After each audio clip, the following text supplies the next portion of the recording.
There is not a person in this room that is not constantly up under attack.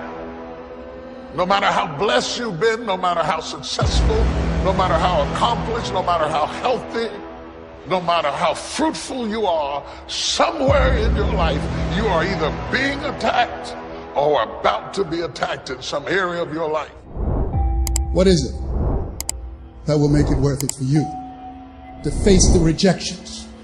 What is it that will make it worth it for you to brainstorm and not be intimidated and say, I can do this? What is it that will make it worth it for you to raise the bar on yourself and say, I got some more stuff in me? What is it that will make it for you when you want to give up? And God says, I'm going to bless you, but you've got to dress for the battle while you receive the blessing. With every blessing, there is a battle.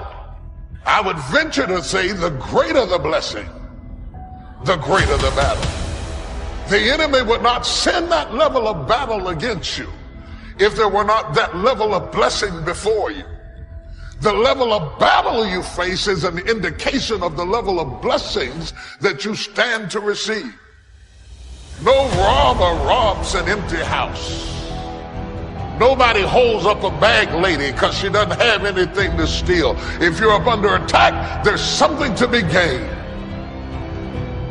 See, you got all dressed up not to run. You got dressed up to stand, not to give place or territory, not to evacuate the turf that's yours.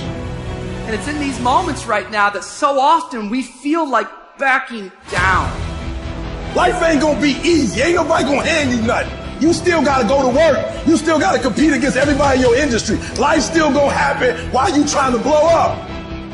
It's the obstacles in our life. It's the hardships. It's the mountains that we climb that make life worth living.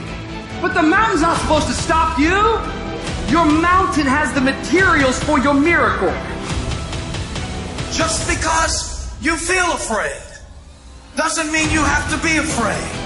Just because you feel discouraged doesn't mean you have to be discouraged. Just because you have fear doesn't mean fear has to have you. It's hard to handle it. You got to fortify yourself and say, come on with it. I've got to step into it. If you're going to be successful in this game, you got to have a dog within you. You got to know it's a dog fight, and you got to go get that fight. A man's character is not judged after he celebrates a victory, but by what he does when his back is against the wall. So no matter how great the setback, how severe the failure, you never give up.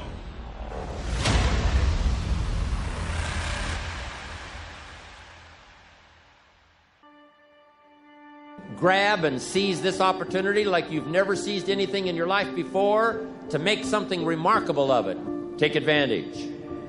Don't be lazy, especially in the spring. Don't be distracted, especially in the spring. You've got to take advantage of every spring that comes because there's only a handful. Life isn't forever.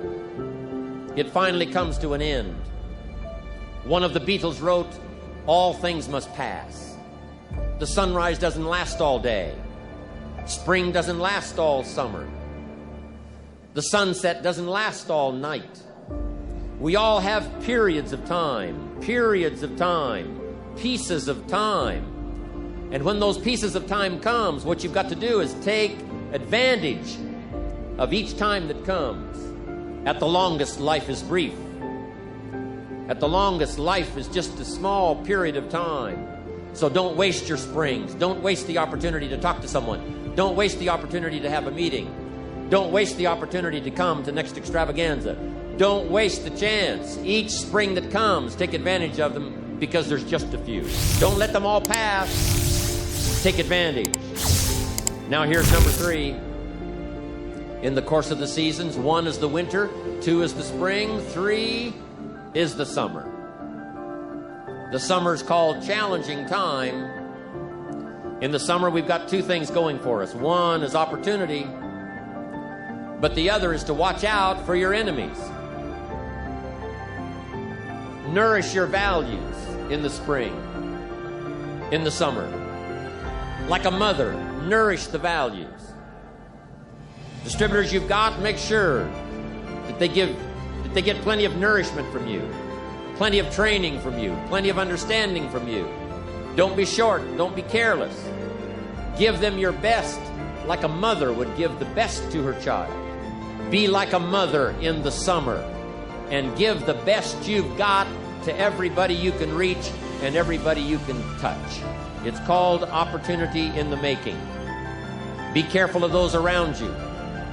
Well, here's what you've got to understand. It's not the 13th floor that sends you your check. It's not the computer that sends you your check. Some live human being had to make it possible for that money to finally get to you. So remember, it's human beings that make our lives valuable. It's not systems, it's not numbers in the marketing, it's not computers, it's not the printout, it's not points, and it's not royalties. What makes us all rich beyond our wildest imagination is people. So be mindful of investing in the summer in every person you can possibly invest in. They will make you wealthy. Of course you struggle to remember it in your day-to-day life, because life is difficult and it's harder to do things than not to do them, and it's harder to do them well than to do them badly.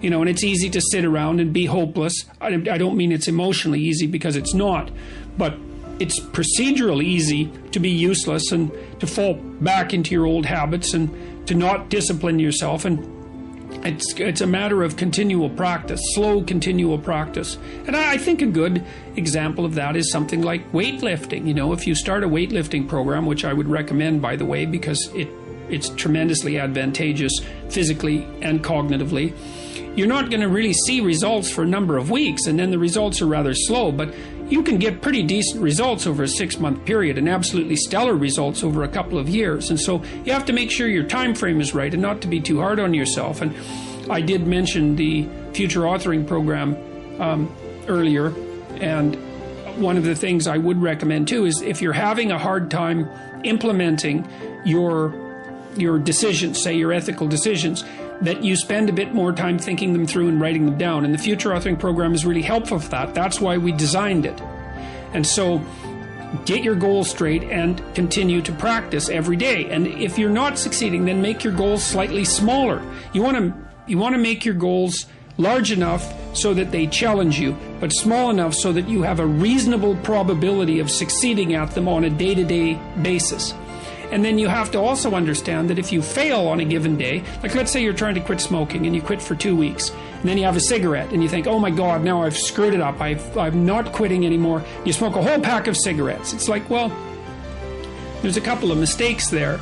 And one is, well, just because you had a cigarette doesn't mean you failed. It just means that you had a cigarette. You can start stopping again the next day. And the fact that you had 1 cigarette in the last 2 weeks is a hell of a lot better than the 2 weeks that you had before that. And so you've got to be realistically humble.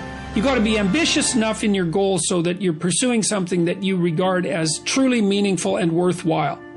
You know, and maybe you can judge that to some degree if you think about someone you love attempting the same thing and think about how you would feel if they managed it. And if you would feel good, then that's probably a good what would you say? That would be a good evaluation strategy to use on yourself. So you want your goals to be of sufficient nobility so that you can live with yourself properly if you're pursuing them, but you want them to be small enough so that you have a reasonable probability of implementing them.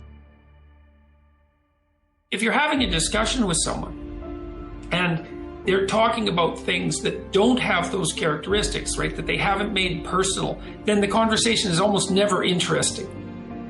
It's because the person they really are an empty shell through which ideology, cliches and slogans are pouring. There's nothing about that that's compelling because you don't see the grappling. You don't see that the other person has grappled with the ideas and come to their own unique conclusions. And it really is in that mingling of the abstract and the particular that compelling wisdom is to be found.